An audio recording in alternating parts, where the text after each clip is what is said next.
Hello student, Shrimati Maurya देवी तापड़िया कन्या महाविद्यालय के इस यूट्यूब चैनल पर आप सभी का फिर से स्वागत है। आज का जो अपना टॉपिक है वो है कॉम्प्लेक्स इंटीग्रल, सम्मिश्र समाकलन। ठीक है, प्रीवियस वीडियो में अपन ने बाइलिनियर ट्रांसफॉर्मेशन के बारे में अपन ने सारी चीज़ें डिस्कस कर ली थी और उसके जो एग्जाम्पल्स थे उनको भी अपन ने सॉल्व कर लिया था। ठीक है, अब जो आगे का अपना टॉपिक आता है वो आता है कॉम्प्लेक्स इंटीग्रल। बहुत ही इंपॉर्टेंट टॉपिक है। इनसे यहाँ पे जो बहुत सारी थ्योरम्स जो है इन पर बेस डिफाइन है और उन थ्योरम को डायरेक्ट प्रूफ जो है वो आपकी एग्जामिनेशन में पूछी जाती है। ठीक है, तो देखिए यहाँ पे कॉम्प्लेक्स इंटीग्रल की बात करते हैं। देखिए जब अपन सिंपल किसी प्लेन के अंदर कोई रियल नंबर की अगर बात करते हैं तो रियल नंबर के अंदर अपन कोई भी फलन जो होता है उसका इंटीग्रेशन कुछ इस तरह से डिफाइन करते हैं। ठीक है, यहाँ पे अगर निश्चित समाकलन होता है तो उसके अंदर अपन लिमिट अप्लाई कर देते हैं और अगर अनिश्चित होता है तो लिमिट अप्लाई नहीं होती है। ये चीज़ अपन अच्छे से जानते हैं। अब सेम वही चीज़ जो है वो इसके लिए भी डिफाइन होगी, लेकिन उसके लिए कुछ यहाँ पर कंडीशंस रहेगी और वो कंडीशंस क्या है उनको यहाँ पर अपन देखेंगे। तो देखिए सबसे पहले तो यहाँ पे जो भी वैल्यूज है उनके लिए फलन जो है वो कैसा होना चाहिए। अगर मेरा फलन कैसा फलन है, विश्लेषिक फलन है। देखो अपन विश्लेषिक फलन के बारे में पूरी जो चीज़ें हैं वो बहुत ही अच्छे से ब्रॉडली पीछे डिस्कस कर चुके हैं। ठीक है, विश्लेषिक फलन है और अगर फलन विश्लेषिक होगा तभी इसके लिए कॉम्प्लेक्स इंटीग्रल जो है वो डिफाइन होगा। इस चीज़ को आप यहाँ पर ध्यान रखिएगा। ठीक है, अगर कोई एफ जेड अपन ने कोई फलन लिया है जो कैसा है, मेरा विश्लेषिक फलन है, तब इसका जो अनिश्चित समाकलन है उसको कुछ इस तरह से डिफाइन किया जाएगा। अनिश्चित समाकलन दर्शाने का तरीका बता रही हूँ अभी। तो अनिश्चित समाकलन, अनिश्चित समाकलन जो है वो कुछ इस तरह से लिखा जाएगा डी जेड इक्वल्स टू, इसको कैपिटल एफ ऑफ जेड से भी इसको डिनोट अपन कर सकते हैं। ठीक है, ये क्या कौन सा तरीका है इसका, ये अनिश्चित समाकलन के लिए यहाँ पर बात की गई है। लेकिन अगर यहाँ पे अपने बात आती है निश्चित समाकलन की, तो निश्चित समाकलन के अंदर अपने को z की जो वैल्यू होगी वो अपने कोई फिक्स पॉइंट गिवन होंगे और उन पॉइंट की रेस्पेक्ट में ही अपने को क्या होगा वहाँ पर फाइंड आउट करना होगा। ठीक है, तो इस तरह से लिखेंगे। ये मान लो z इक्वल टू ए से z इक्वल्स टू बी तक है, क्या करना है अपने को इसका समाकलन करना है। तो एफ जेड डी जेड, ये वैल्यू जो है वो अपने को यहाँ पे इंटीग्रेशन की फॉर्म में देखने को मिलती है। अपने को दर्शाने का तरीका मैंने आपको बताया है। अगर कोई फलन अपना विश्लेषिक फलन है तो उसके लिए अनिश्चित समाकलन इस तरह से डिफाइन होता है और ये अपना कौन सा रहता है, निश्चित समाकलन, क्योंकि इसके अंदर क्या हो गई, इसकी लिमिट यहाँ पर डिफाइन हो गई है। क्लियर है मेरी बात अच्छे से। ठीक है, इतना मेरे हिसाब से सभी को समझ में आ गया होगा। बहुत ही सिंपल सा नोटेशन है, जैसे अपन रियल नंबर्स के लिए दर्शाते हैं वैसा ही अपन ने यहाँ पर कॉम्प्लेक्स नंबर के लिए इसको दर्शाया है। रियल नंबर में अपन एक्स वाई यूज़ करते हैं, यहाँ पे अपन कॉम्प्लेक्स नंबर अपना जेड होता है तो अपन यहाँ पे जेड को यूज करते हैं। क्लियर है। अब देखो यहाँ पे अपनी बात आती है एक डोमेन की। सबसे पहले अपन यहाँ पे बात करते हैं डोमेन की। अगर अपन बात करते हैं कोई भी कॉम्प्लेक्स इंटीग्रल की तो उसके लिए एक डोमेन तो डिफाइन होगा ही, जिस प्रांत पर अपना वो जो समाकलन है वो डिफाइन होगा। तो सबसे पहले अपन यहाँ पर डोमेन की डेफिनेशन देखेंगे और फिर यहाँ पे एक कंटूर नाम आता है। अब ये कंटूर क्या होता है, इस कंटूर के बारे में भी अपन जानेंगे। यहाँ पे पूरी जगह आपसे यहाँ पे जो भी अपन थ्योरम डिस्कस करेंगे, जो भी कोई चीज़ डिस्कस करेंगे तो उसमें अपने नाम आएगा कंटूर। ठीक है, तो कंटूर होता क्या है उस संरचना को भी अपन यहाँ पर समझेंगे। पहले मैं यहाँ पे बात करती हूँ डोमेन यानी प्रांत की। प्रांत किस तरह से डिफाइन होता है। ठीक है, अब देखिए प्रांत के लिए एक बहुत ही सिंपल सी डेफिनेशन होती है।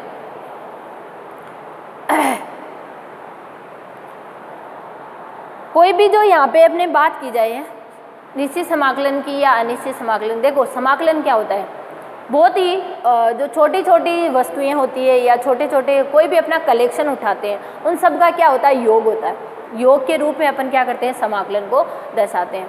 तो समाकलन क्या करते हैं, यहाँ पर किसी प्लेन के अंदर अपन ने कोई आकृति मान लो डिफाइन किया और उसको छोटे छोटे टुकड़ों में अपन ने उसको विभाजित किया है, तो उन सब टुकड़ों का योग जो है वो उस पूरी आकृति को दर्शाएंगे।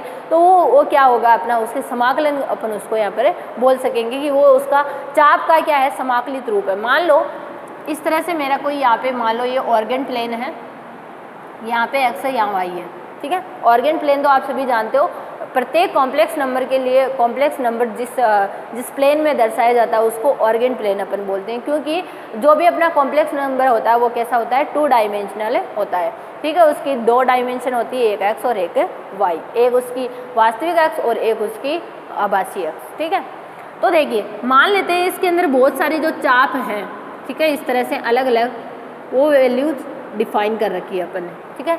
तो इन सभी चापों को अपन क्या करते हैं, योग के रूप में अपन जब लिखते हैं तो वो क्या होगा, इस लाइन मतलब ये जो पूरा चाप होगा इसका समाकलित रूप होगा, ठीक है। तो ये जो जब अपन डोमेन को डिफाइन करेंगे तो डोमेन कहता है कि ऑर्गन प्लेन में बिंदुओं का एक समुच्चय, अगर अपन सेट जिसको अपन यहाँ पे उसका डोमेन डिफाइन करेंगे, एक समुच्चय संबंध समुच्चय, संबद्ध समुच्चय का मतलब आप सभी जानते हो कनेक्टेड सेट, ठीक है। एस जो होगा उसको अपन कैसा है, एस संबद्ध समुच्चय, समुच्चय डोमेन कहलाएगा, मतलब प्रांत कहलाएगा यदि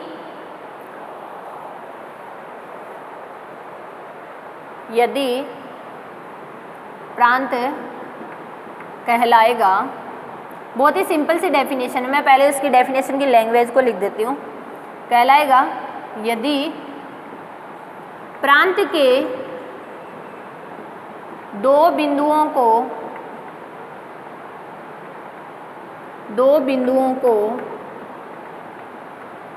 अगर अपन किसी चाप की हेल्प से जोड़ते हैं, ठीक है, संतत वक्र से जोड़ने पर,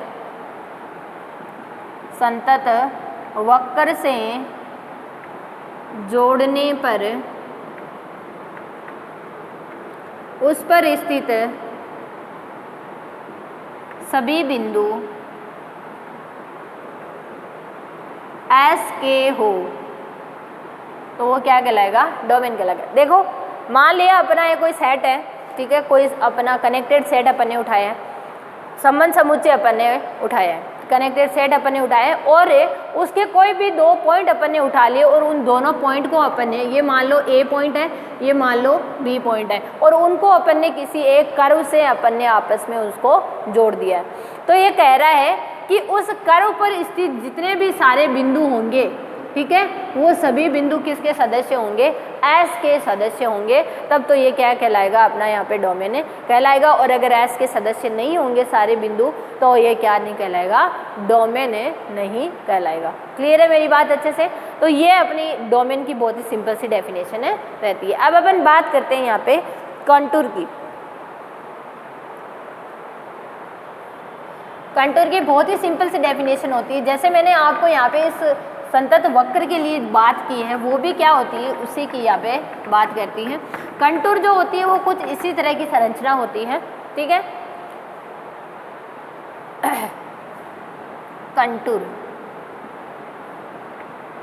ठीक है, कंटूर जो होती है नियमित चापों की सतत श्रृंखला। अब आप जानते हैं कि अपन जब भी कोई भी अपनी संरचना, जैसे एक ये चाप है, फिर ये चाप है, फिर ये चाप है, ये नियमित चाप का मतलब ये एक दूसरे से कैसे है, कनेक्टेड है, एक दूसरे से जुड़े हुए हैं, तब अपन इसको क्या बोलते हैं, नियमित चाप बोलते हैं। तो नियमित चाप की सतत श्रृंखला, सतत श्रृंखला मतलब यहाँ पे कुछ भी इसमें बीच में गैप नहीं होना चाहिए, बीच में कोई भी ऐसा पॉइंट यहाँ पे छूटा हुआ नहीं होना चाहिए। फिर उस कंडीशन में जो सतत श्रृंखला, ये जो श्रृंखला अपने को यहाँ पे प्राप्त हो रही है, ये क्या कहलाएगी, मेरी कंटूर कहलाती है, ठीक है। तो मैं यहाँ पे लिख सकती हूँ इसको, नियमित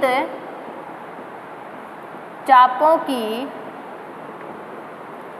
सतत श्रृंखला,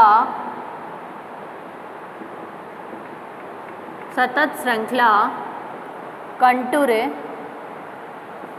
कहलाती है। क्लियर हो गई। इस तरह से यहाँ पर इसको इजीली डिफाइन कर सकते हैं। ये अपना कंटूर का बहुत ही सिंपल सा डेफिनेशन रहता है, ठीक है। उसके बाद यहाँ पे अपन बात करते हैं क्लोज कंटूर की। और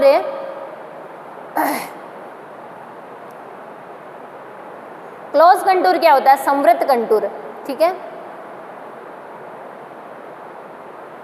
तो कंटूर, क्लोज कंटूर का मतलब यहाँ पे होगा कि वो खुद को प्रतिच्छेद नहीं कर रहा हो। देखो खुद को प्रतिच्छेद करने का मतलब देखें, जैसे ये वाली कोई संरचना है, ठीक है, अगर ये कंटूर बंद नहीं होके इस तरह से मान लो एक दूसरे को, ये देखो इस कंटूर ने अपने आप को क्या कर दिया, यहाँ पे कट कर दिया, तो ये यहाँ पे संवृत कंटूर नहीं कहलाएगा। ठीक है, संवृत कंटूर होने के लिए ये खुद को प्रतिच्छेद नहीं करना चाहिए, खुद को स्वयं को प्रतिच्छेद नहीं करता हो, तब अपन उसको क्या बोलते हैं, क्लोज कंटूर बोलते हैं, संवृत कंटूर। ये सिंपल सी डेफिनेशन है जिनको अपन पढ़ रहे हैं। ये डेफिनेशंस आगे की जो थ्योरम्स है उनके अंदर काम आएगी, इसलिए अपने को यहाँ पे पहले सारी चीज़ें क्लियर होनी बहुत ही ज़रूरी है। ठीक है, यदि कंटूर स्वयं को प्रतिच्छेद न करे तो संवृत कंटूर कहलाता है, नहीं तो वो कैसा कहलाता है, विवृत कंटूर कहलाता है। क्लियर है, विवृत का मतलब समझ रहे हो, ओपन। ठीक है, अगर वो खुद को प्रतिच्छेद कर देता है तो वो कैसा हो जाता है, विवृत कंटूर हो जाता है। ठीक है, उसके बाद बात आती है सिंपली कनेक्टेड रीजन। ठीक है, एक सह संबंध प्रांत।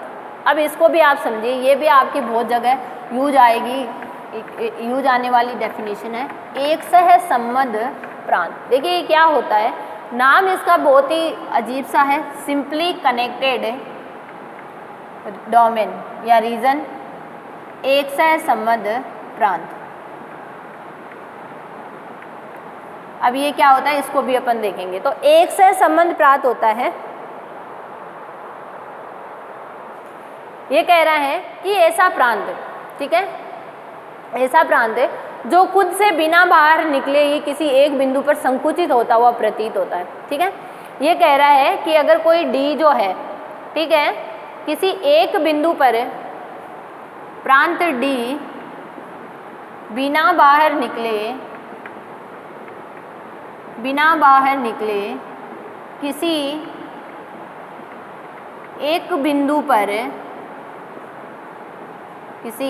एक बिंदु पर संकुचित हो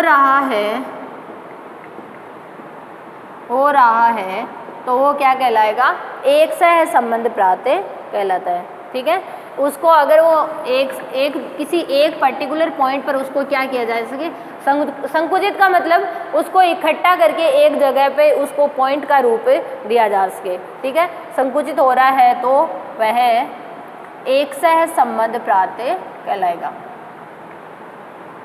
एक सह संबंध प्रांत कहलाता है। क्लियर है अच्छे से? तो इस तरह से अपन यहाँ पर इनको सॉल्व कर सकते हैं। तो ये कुछ इंपॉर्टेंट डेफिनेशन थी अपनी कॉम्प्लेक्स इंटीग्रल के बारे में। आई होप आपको ये समझ में आई होगी। आज के वीडियो में अपन इतना ही डिस्कस करेंगे कि कॉम्प्लेक्स इंटीग्रल की कुछ अपन ने बेसिक सी जो डेफिनेशंस होती है उनको अपन ने डिस्कस किया है। आप इस वीडियो को ध्यान से देखना और कुछ भी नहीं समझ में आता तो मेरे साथ शेयर करना। Thank you so much.